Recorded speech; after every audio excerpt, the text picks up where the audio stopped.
Ready? This is Derek here at Trellis. What I wanted to do real quickly was hit all of the highlights with respect to what we can do inside the Trellis research platform. Of course, if you're taking a look at this video, that means you're probably interested in navigating the state trial court system for a various different degree of purposes.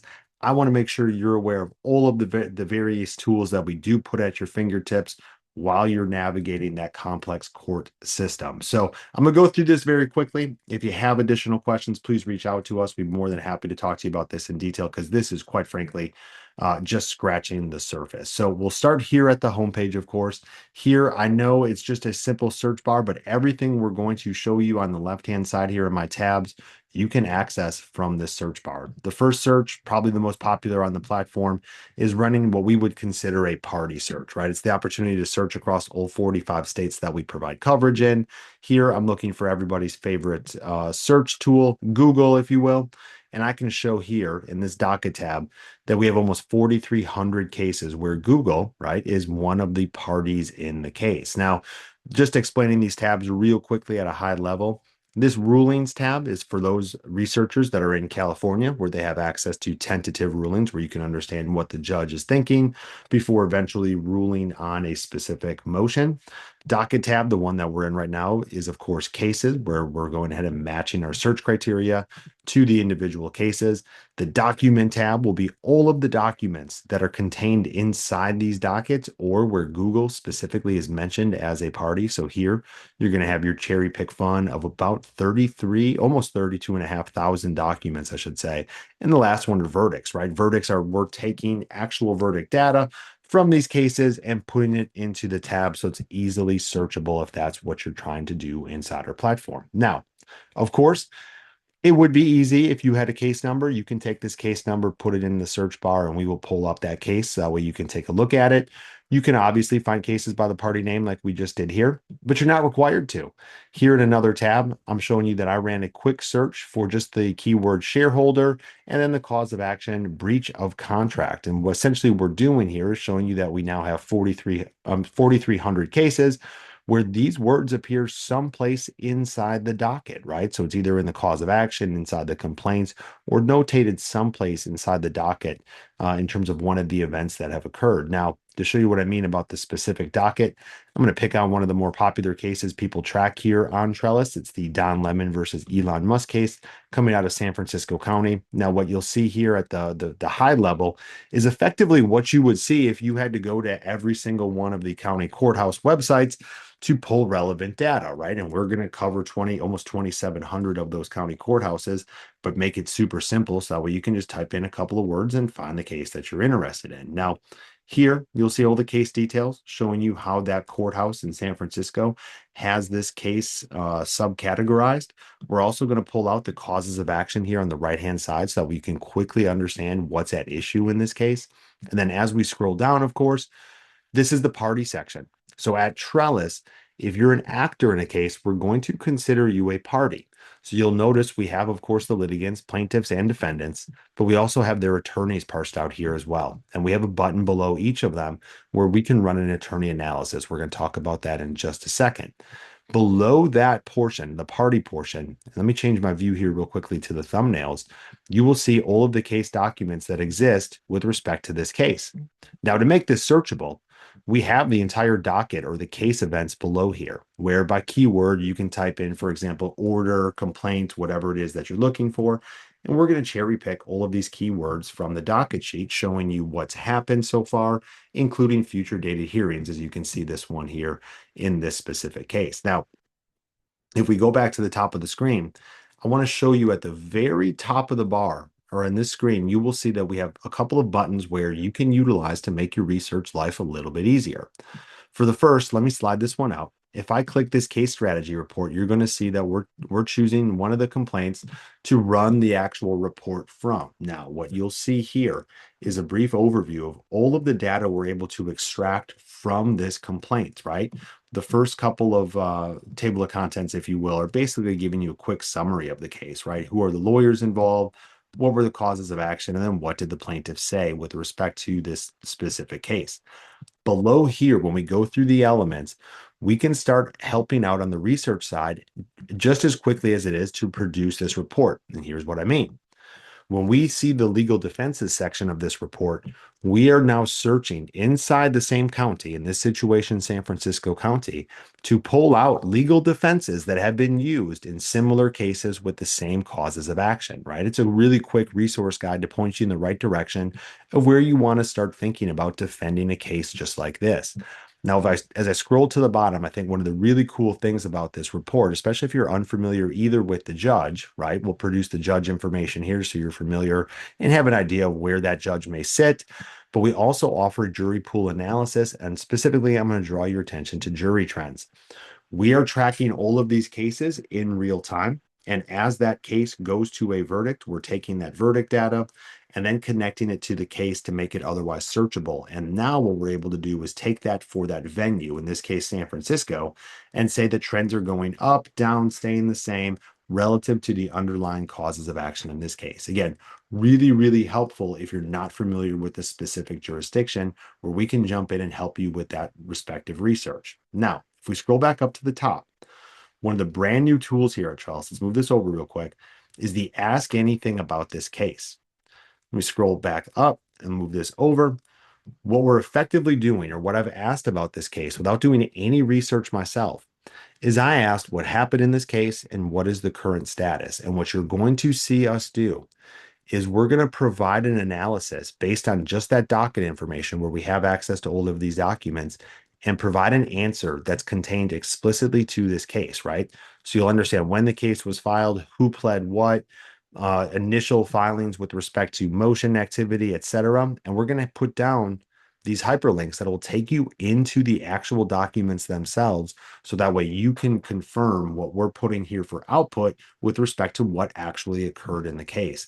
Now, one of the last questions I had asked, or in my first question, the second part of it was the current status. And you'll see this case right now is currently stayed pending an appeal, right? And if you wanted to see those actual activities, those motions, et cetera, we're going to have those hyperlinks to take you into them directly from this case screen. Again, brand new tool here on our platform.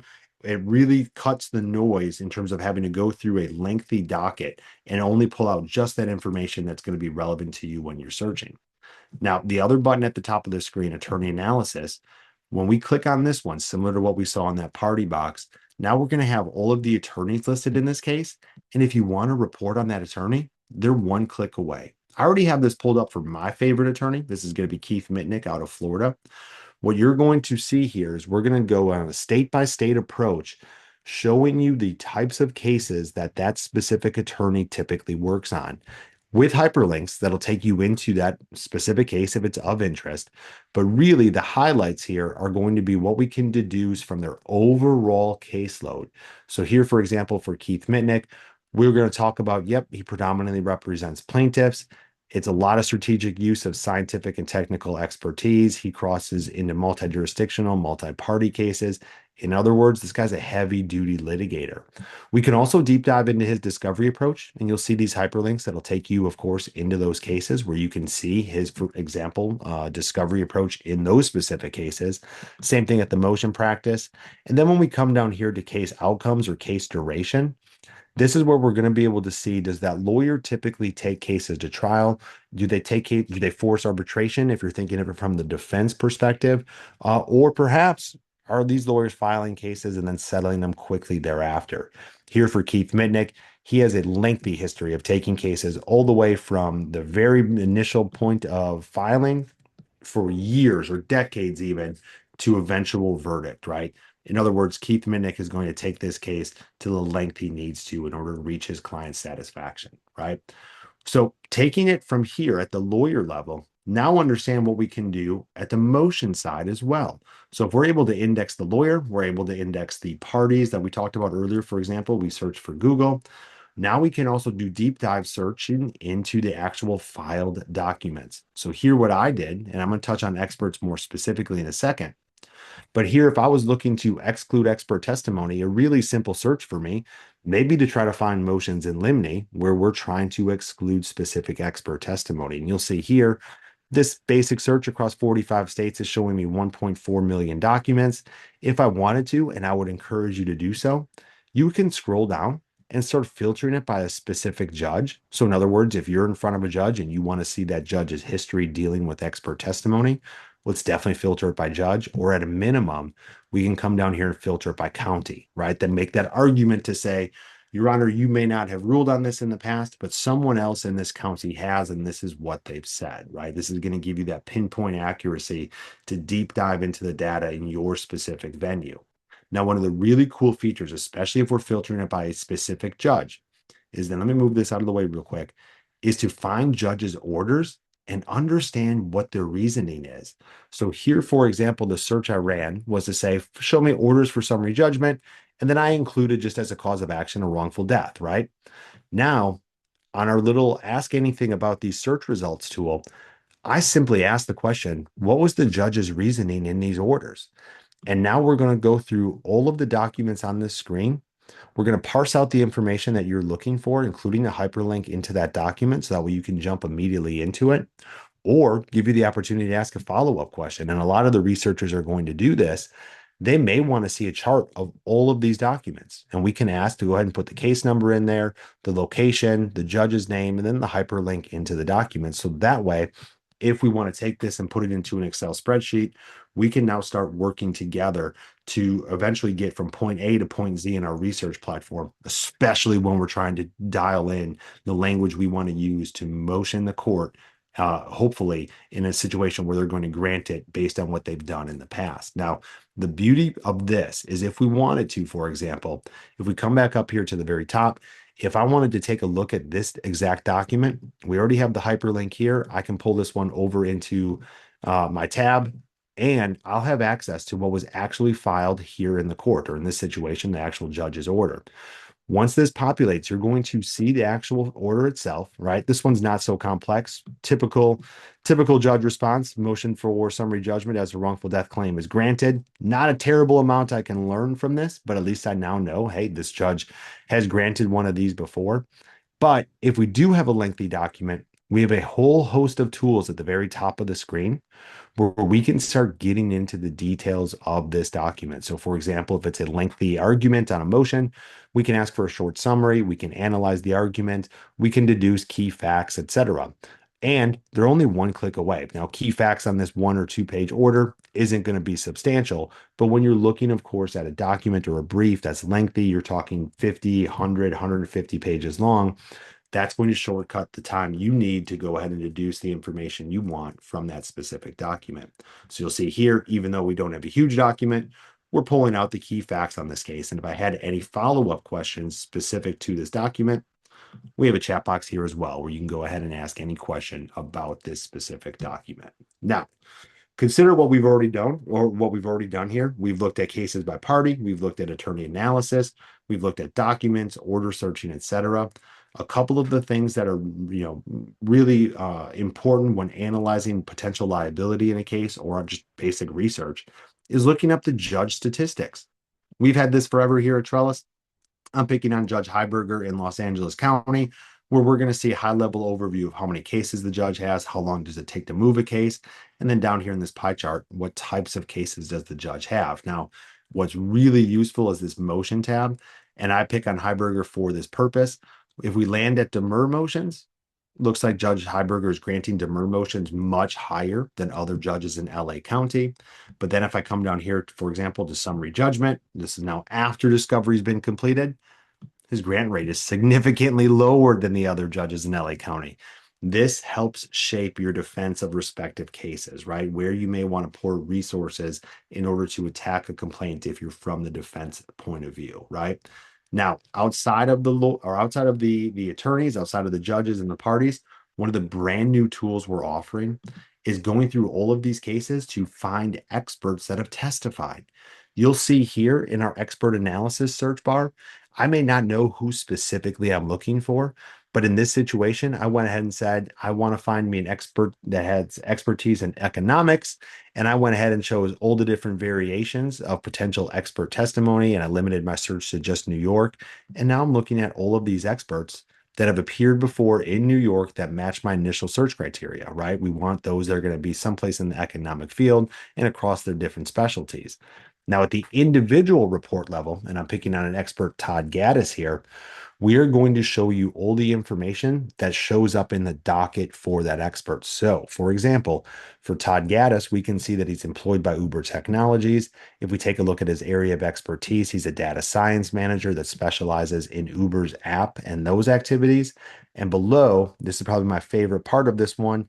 His specialty is essentially to be able to look at the app data and determine whether or not that Uber driver was online and available, whether they were en route to either grab somebody or drop somebody off or otherwise offline. Now, the reason why I cherry picked this specific expert is because his history of appearing in cases is lengthy.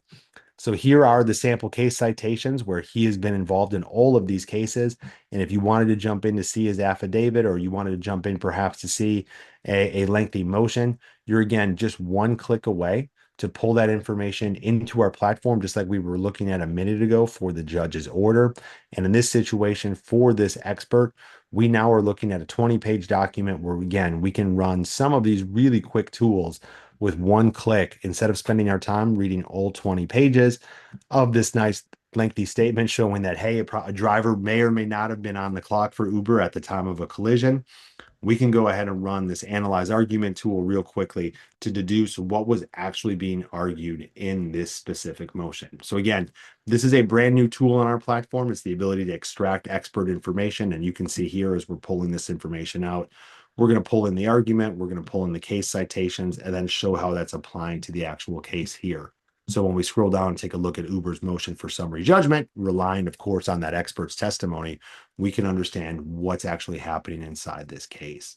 Now, the last thing I want to leave you with is, on top of not just looking up the individual actors in the case, of course, the lawyers, the experts, the judges, etc., we can also take a look at the high-level overview of individual corporations and their litigation history inside the state court system. So if we're picking on Meta, for example, we can run a very simple report that's going to show you the number of cases where they've been involved as a party. And as we scroll down, we can get into the granular, right? Where have they been sued, right? And then after we take a look at where, we can start diving into what have they been sued about, right?